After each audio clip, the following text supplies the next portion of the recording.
എല്ലാത്തിലും ഒരു ഏഴാം ഇന്ദ്രിയമുണ്ട്. ആ ഏഴാം ഇന്ദ്രിയം പ്രവർത്തിക്കും. അങ്ങനെ ഇവർ ഈ ക്ഷേത്ര രാഷ്ട്രീയവും പശുരാഷ്ട്രീയവും കൊണ്ട് നടക്കുന്ന ആളുകൾ തകരും എന്നാണ് എൻ്റെ പ്രതീക്ഷ. എന്താ തകരും ഞാൻ പറയാൻ കാരണം, അല്ലെങ്കിൽ ഇന്ത്യ ഒരു ഹിന്ദു രാഷ്ട്രമായിട്ട് മാറാനുള്ള എല്ലാ സാധ്യതയും. നിങ്ങൾ കേട്ടില്ലേ, എം.എൻ. കാരശ്ശേരി റിപ്പോർട്ടർ ചാനലിന് വളരെ ലേറ്റസ്റ്റ് ആയിട്ട് കൊടുത്തുള്ള ഒരു അഭിമുഖത്തിലെ ചെറിയൊരു ഭാഗമാണ് ഞാനിവിടെ കൊടുത്തിട്ടുള്ളത്.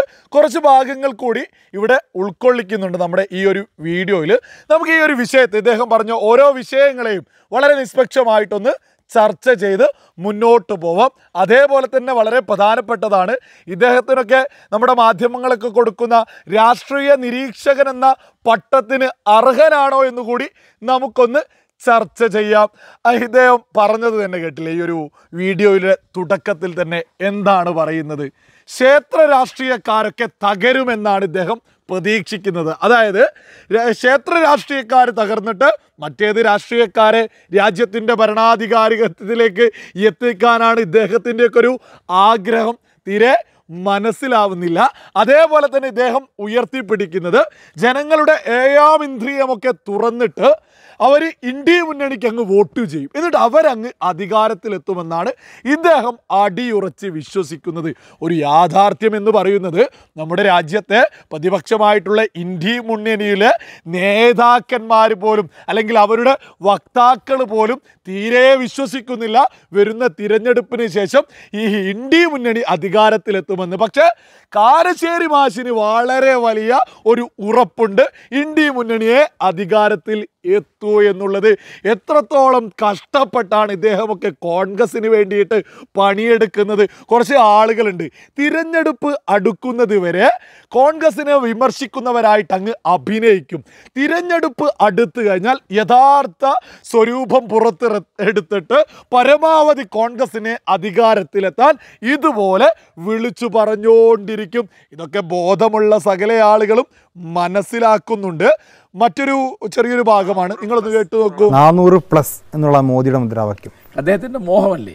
543 സീറ്റുണ്ട് ലോക്സഭയിൽ, അതിലിപ്പോൾ 400 കിട്ടുക എന്ന് പറഞ്ഞാൽ, അല്ല അങ്ങനെയൊക്കെ കിട്ടിയിട്ടുണ്ട് നെഹ്റുവിൻ്റെ കാലത്തോ അല്ല ഇന്ദിരാഗാന്ധി മരിച്ച സമയത്ത് കിട്ടിയിട്ടുണ്ട്.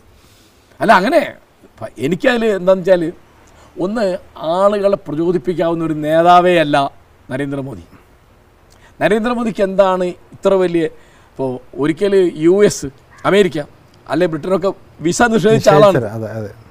ഇപ്പോൾ ചുവന്ന പരവതാനി വിരിച്ചിട്ട് അവരൊക്കെ അദ്ദേഹത്തെ സ്വീകരിക്കുന്നു. നിങ്ങൾ കേട്ടില്ലേ, 400+ മോദി പറയുന്നുണ്ട്. അതെന്തെങ്കിലും കാര്യമുണ്ടോ എന്ന് ചോദിച്ചപ്പോൾ അതൊക്കെ അദ്ദേഹത്തിൻ്റെ വ്യാമോഹമല്ലേ, അല്ലെങ്കിൽ അതൊന്നും നടക്കില്ല, നരേന്ദ്രമോദിയൊന്നും ജനങ്ങളെ പ്രചോദിപ്പിക്കാൻ പറ്റുന്നൊരു നേതാവല്ല എന്ന് ഈ എം.എൻ. കാരശ്ശേരിയോട് ചോദിക്കാനുള്ളത്, നിങ്ങൾക്ക് ആത്മാർത്ഥമായിട്ട് അങ്ങനെ പറയാൻ സാധിക്കുമോ?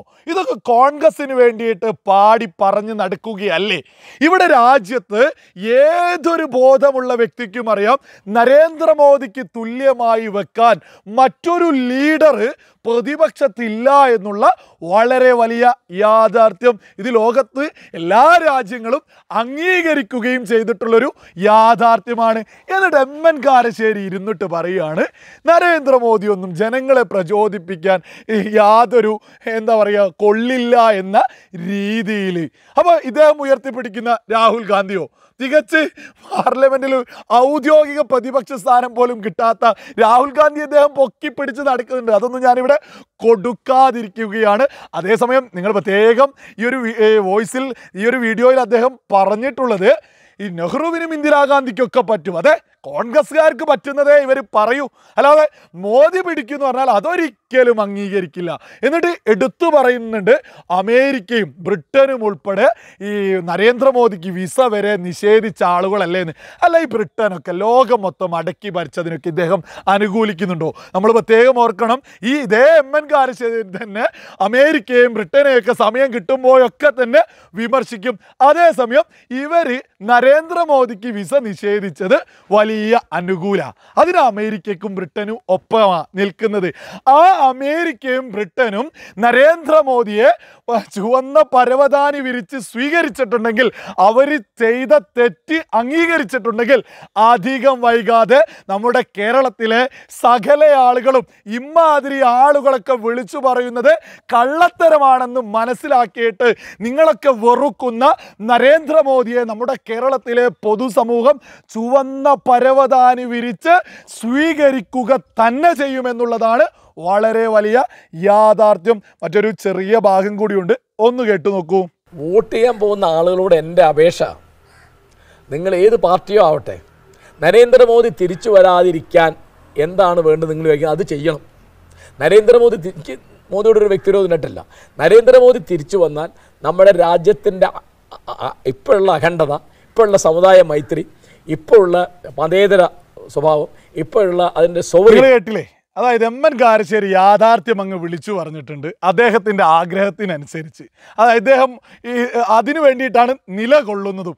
സകല ആളുകളും നരേന്ദ്രമോദിക്കെതിരെ വോട്ട് ചെയ്യണം. മറ്റെല്ലാ പാർട്ടിക്കാരും ഈ നരേന്ദ്രമോദിനെ പരാജയപ്പെടുത്താൻ സാധിക്കുന്ന ആളുകൾക്കേ വോട്ട് ചെയ്യാവൂ. നരേന്ദ്രമോദിയെ എങ്ങനെയെങ്കിലും തകർക്കണമെന്നൊരൊറ്റ ലക്ഷ്യമേ എം.എൻ. കാരശ്ശേരിക്കുള്ളൂ. ഇദ്ദേഹം എടുത്തു പറയുന്നുണ്ട്, എനിക്ക് യാതൊരു വ്യക്തിവിരോധവുമില്ല നരേന്ദ്രമോദിയോട്, പക്ഷേ നരേന്ദ്രമോദി പരാജയപ്പെടണമെന്ന്. അതെ, വ്യക്തിവിരോധമൊന്നുമില്ല, എങ്ങനെയെങ്കിലും കോൺഗ്രസിനെ വിജയത്തിലെത്തിക്കണം, അതിനുള്ള പണിയാണല്ലോ ഈ എം.എൻ. കാരശ്ശേരി ഇപ്പോൾ എടുത്തുകൊണ്ടിരിക്കുന്നത്. ഇദ്ദേഹം തന്നെ അറിയാതെ പറഞ്ഞു പോയിട്ടുള്ളൊരു കാര്യമുണ്ട് ഈ അഭിമുഖത്തിൽ, നിങ്ങൾ തന്നെ ഒന്ന് ശ്രദ്ധിച്ചാൽ മനസ്സിലാവും. അതായത് ഇന്ന് നമ്മുടെ രാജ്യത്ത്, ഇന്ന് നമ്മുടെ കേരളത്തിലൊക്കെ ഉള്ള എല്ലാ ഐക്യവും, അതായത് സാമുദായിക ഐക്യവും ഒക്കെ നിലനിൽക്കണമെങ്കിൽ നരേന്ദ്രമോദിയെ പരാജയപ്പെടുത്തണമെന്ന്. എന്തൊരു വിവരക്കേടാണ് പറയുന്നത്. ഈ 2014 മുതൽ ഇന്ന് വരെ നമ്മുടെ രാജ്യം ഭരിച്ച് മുന്നോട്ട് പോകുന്നത് നരേന്ദ്രമോദിയാണ്. ആ നരേന്ദ്രമോദിയുടെ കാലത്ത് ഇന്ന് സാമുദായിക ഐക്യമുണ്ടെന്ന് അറിയാതെ കാരശ്ശേരി അങ്ങ് വിളിച്ചു പറഞ്ഞു പോയി. അധികാരത്തിൽ വന്നാൽ ഐക്യം ഇല്ലാതാവുമെന്നൊക്കെ. ജനങ്ങളൊക്കെ എന്താ വിഡ്ഢികളാണെന്നാണോ ഈ എം.എൻ. കാരശ്ശേരിയൊക്കെ കരുതുന്നത്? 2014 മുതൽ ഈ 2024 വരെ ഇവിടെ എല്ലാവരും ഐക്യത്തോടുകൂടി തന്നെയാണ് മുന്നോട്ട് പോകുന്നത്. ഇന്ന് അധികാരത്തിലുള്ളതും നരേന്ദ്രമോദിയാണ്. എന്നിട്ട് ഇവിടെയുള്ള ആർക്കും യാതൊരു വിഷയവുമില്ല. നിങ്ങൾക്ക് ആർക്കെങ്കിലും വേണ്ടിയിട്ട് പണിയെടുക്കണമെങ്കിൽ അന്തസ്സായിട്ട് പറയൂ, ഞാൻ കോൺഗ്രസിന് വേണ്ടിയിട്ട്, കോൺഗ്രസിനെ അധികാരത്തിലെത്തിക്കാനാണ് ഇതൊക്കെ ചെയ്യുന്നത് എന്ന്. അല്ലാതെ കപട രാഷ്ട്രീയ നിരീക്ഷകൻ എന്ന ലേബലിൽ വന്നിട്ട് ഈ ചാനലുകളിലൂടെ വിളിച്ചു പറഞ്ഞ് പൊതുജനത്തിനെ എന്തിനാണ് വിഡ്ഢികളൊക്കെ ആക്കാൻ ശ്രമിക്കുന്നത്? സുബോധമുള്ള സകല ആളുകൾക്കും വളരെ ലളിതമായിട്ട് മനസ്സിലാക്കാവുന്നതേ ഉള്ളൂ. ക്ഷേത്ര രാഷ്ട്രീയക്കാരൊക്കെ തകരണം, അതേപോലെ തന്നെ ഇന്ത്യ മുന്നണി അധികാരത്തിലെത്തും. ഇതൊക്കെ നടക്കുന്ന കാര്യമാണോ എം.എൻ. കാരശ്ശേരി? ഇതൊക്കെ സുബോധമുള്ളവർക്കറിയാം. രാജ്യത്തെ ലോകത്തിൻ്റെ നെറുകയിലേക്ക് കൊണ്ടുപോകുന്നത് രാജ്യത്തിൻ്റെ പ്രധാനമന്ത്രി നരേന്ദ്രമോദി തന്നെയാണ്. ആ യാഥാർത്ഥ്യമൊക്കെ കേരളത്തിലെ പൊതുസമൂഹം പതുക്കെ തിരിച്ചറിഞ്ഞുകൊണ്ടേ ഇരിക്കുന്നു.